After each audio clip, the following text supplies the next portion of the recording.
2월 19일 레위기 12장. 여호와께서 모세에게 일러 가라사대 이스라엘 자손에게 고하여 이르라.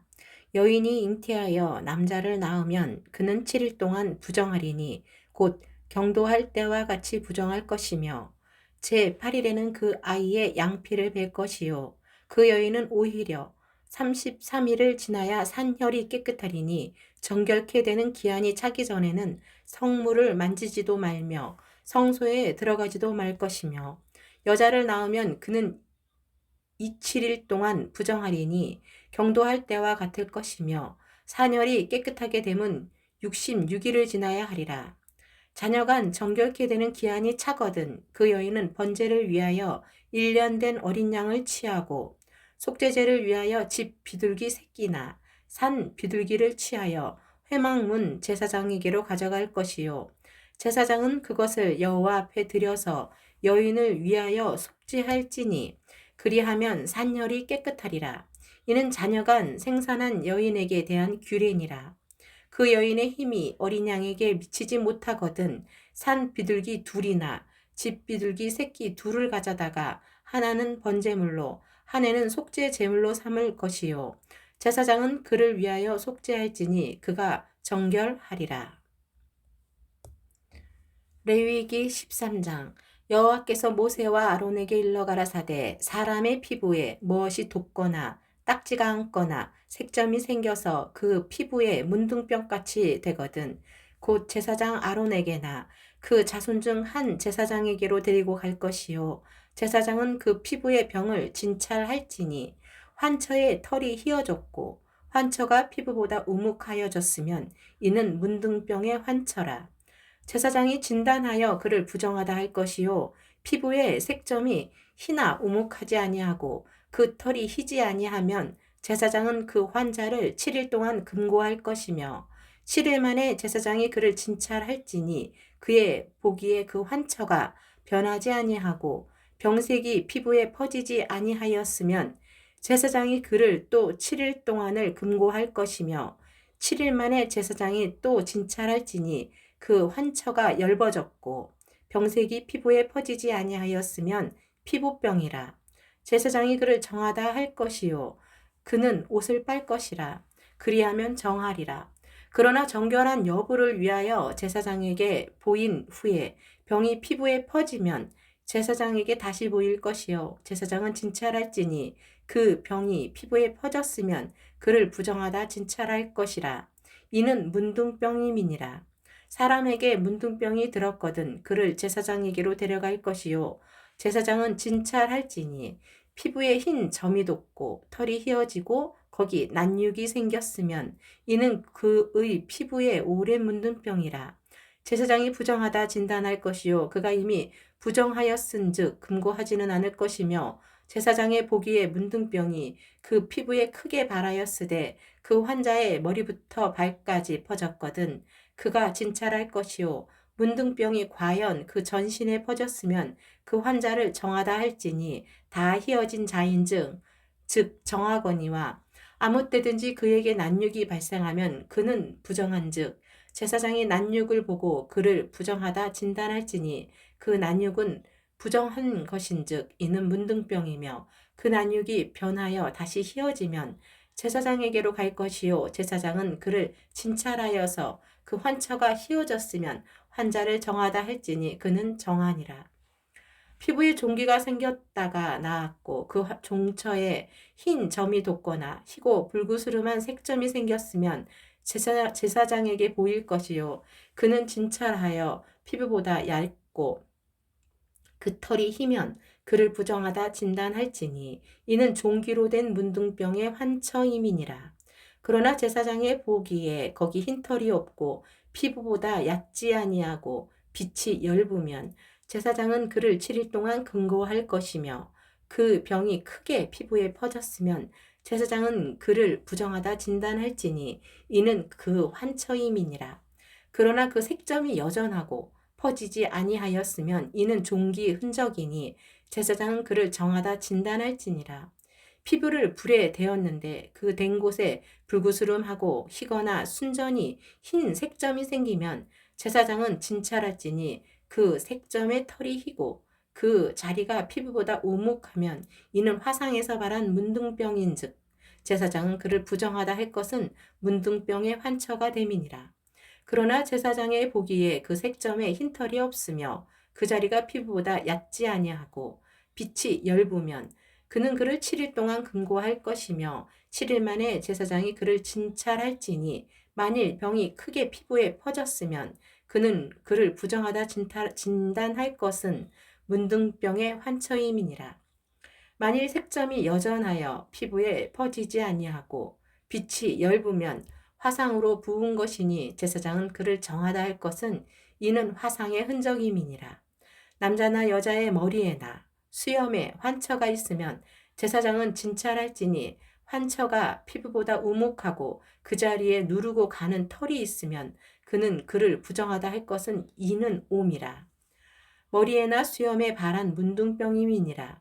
만일 제사장의 보기에 그 옴의 환처가 피부보다 오목하지 아니하고 그 자리에 검은 털이 없으면 제사장은 그 옴 환자를 7일 동안 금고할 것이며 7일 만에 제사장은 그 환처를 진찰할지니 그 옴이 퍼지지 아니하고 그 자리에 누른 털이 없고 피부보다 오목하지 아니하거든 그는 모발을 밀되 환처는 밀지 말 것이요 제사장은 옴 환자를 또 7일 동안 금고할 것이며 7일 만에 제사장은 그 옴을 또 진찰할지니 그 옴이 피부에 퍼지지 아니하고 피부보다 오목하지 아니하면 그는 그를 정하다 진단할 것이요 그는 그 옷을 빨지니 정하려니와 깨끗한 후에라도 옴이 크게 피부에 퍼지면 제사장은 그를 진찰할지니 과연 옴이 피부에 퍼졌으면 누른 털을 찾을 것이 없이 그는 부정하니라. 그러나 제사장의 보기에 옴이 여전하고 그 자리에 검은 털이 났으면 그 옴은 나았고 그 사람은 정하니 제사장은 그를 정하다 진단할지니라. 남자나 여자의 피부에 색점 곧 흰색점이 있으면 제사장은 진찰할지니 그 피부의 색점이 부유스름하면 이는 피부에 발한 어루럭이라. 그는 정하니라. 누구든지 그 머리털이 빠지면 그는 대머리니 정하고 앞머리가 빠져도 그는 이마 대머리니 정하니라. 그러나 대머리나 이마 대머리에 희고 불구스름한 색점이 있으면 이는 문둥병이 대머리에나 이마 대머리에 발함이라. 제사장은 그를 진찰할지니 그 대머리에나 이마 대머리에 돋은 색점이 희고 불구스름하여 피부에 발한 문둥병과 같으면 이는 문둥 환자라. 부정하니 제사장은 그를 부정하다 확실히 진단할 것은 그 환처가 그 머리에 있음이니라.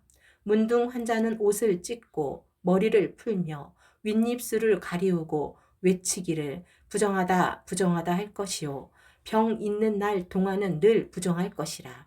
그가 부정한즉 혼자 살되 짐 밖에 살지니라.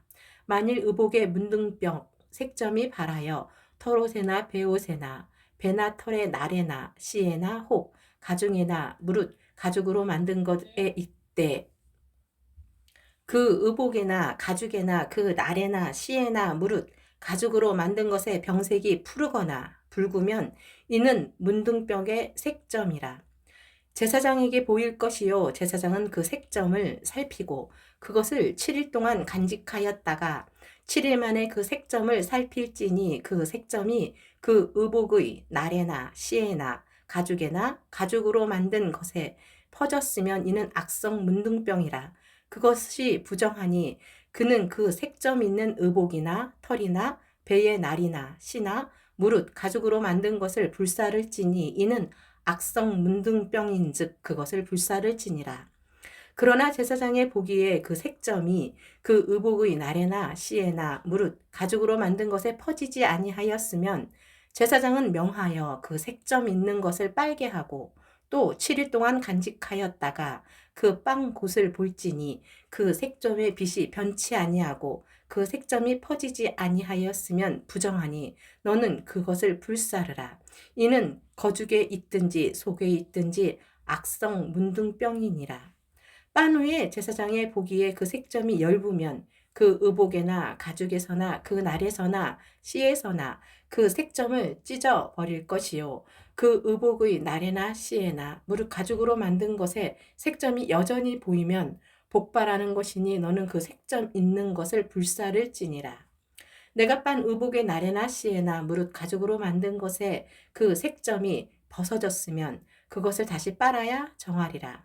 이는 털에나 베옷에나 그 나래나 씨에나 무릇 가죽으로 만든 것에 발한 문둥병 색점에 정하고 부정한 것을 단정하는 규례니라. 사도행전 11장. 유대에 있는 사도들과 형제들이 이방인들도 하나님의 말씀을 받았다 함을 들었더니 베드로가 예루살렘에 올라갔을 때에 할례자들이 hir난하여 가로되 내가 무할례자의 집에 들어가 함께 먹었다 하니 베드로가 저희에게 이 일을 차례로 설명하여 가로되 내가 욥바 성에서 기도할 때에 비몽사몽간에 환상을 보니 큰 보자기 같은 그릇을 내 귀를 메어 하늘로부터 내리워 내 앞에까지 들이우거늘 이것을 주목하여 보니 땅에 네발가진 것과 들짐승과 기는 것과 공중에 나는 것들이 보이더라. 또 들으니 소리 있어 내게 이르되 베드로야 일어나 잡아먹으라 하거늘 내가 가로되 주여 그럴 수 없나이다. 속되거나 깨끗지 아니한 물건은 언제든지 내 입에 들어간 일이 없나이다 하니 또 하늘로부터 두 번째 소리 있어 내게 대답하되 하나님이 깨끗하게 하신 것을 내가 속되다 말라 하더라. 이런 일이 3번 있은 후에 모든 것이 다시 하늘로 끌려 올라가더라. 마침 3사람이 내 우고한 집 앞에 섰으니 가이사라에게서 내게로 보낸 사람이라.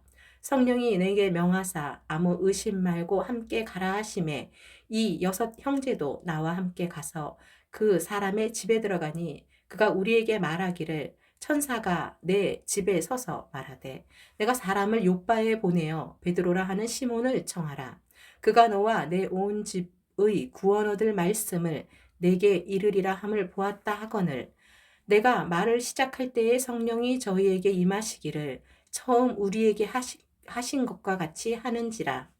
내가 주의 말씀에 요한은 물로 세례 주었으나 너희는 성령으로 세례 받으리라 하신 것이 생각났노라.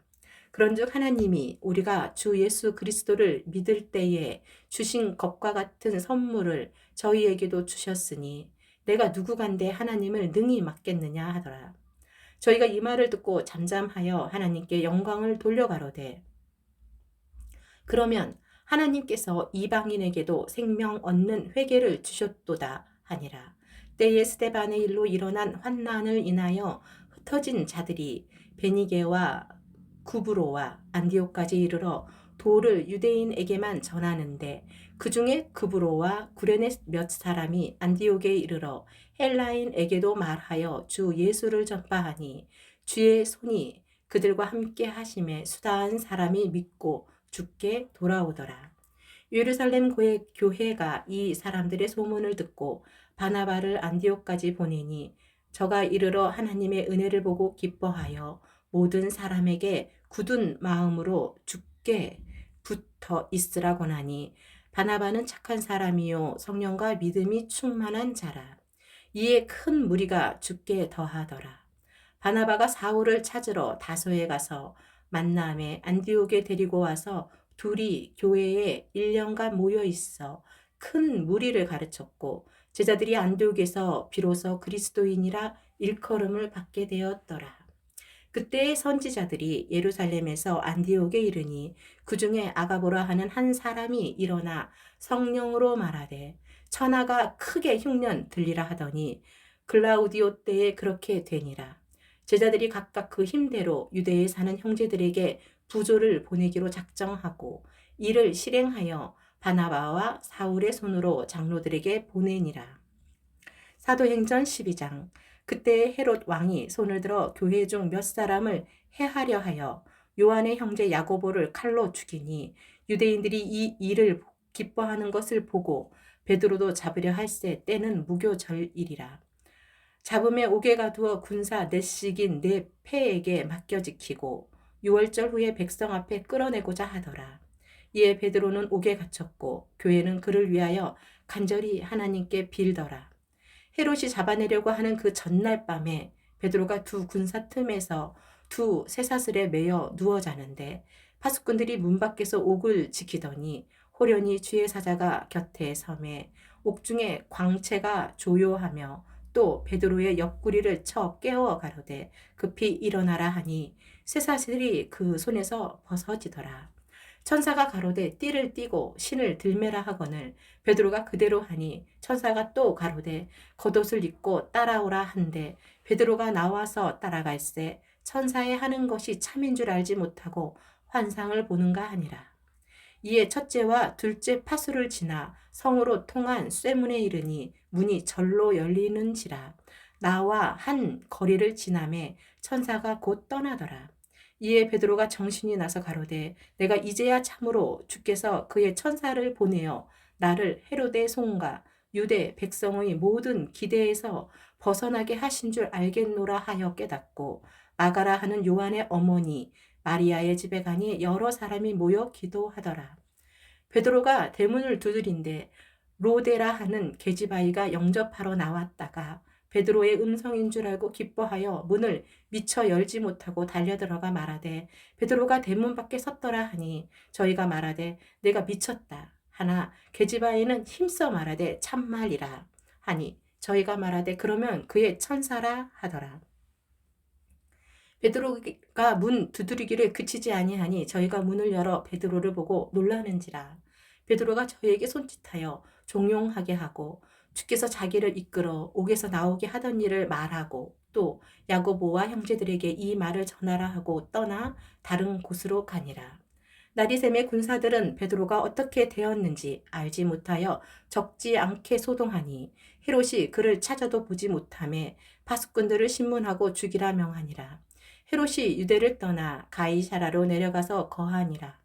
헤롯이 두로와 시돈 사람들을 대단히 노여워하나 저희 지방이 왕국에서 나는 양식을 쓰는 거로 일심으로 그에게 나와 왕의 침소 맡은 신하 블라스도를 친하여 화목하기를 청한지라. 헤롯이 나를 택하여 왕복을 입고 위에 앉아 백성을 호유한데 백성들이 크게 부르되 이것은 신의 소리요 사람의 소리는 아니라 하거늘 헤롯이 영광을 하나님께로 돌리지 아니하는 거로 주의 사자가 곧 친히 충이 먹어 죽으니라. 하나님의 말씀은 흥왕하여 더하더라. 바나바와 사울이 부조의 일을 마치고 마가라 하는 요한을 데리고 예루살렘에서 돌아오니라.